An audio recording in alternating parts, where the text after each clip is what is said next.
This is a short video on how to use Befaco Rampage module as a simple noise gate. First, you take your preamplified microphone or other signal into the multiple and then out of the multiple on the input of the channel A.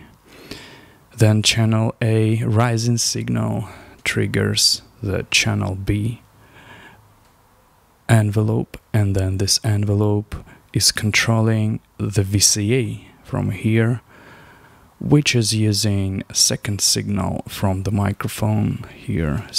And by changing fall and rise, you can adjust your simplistic noise gate.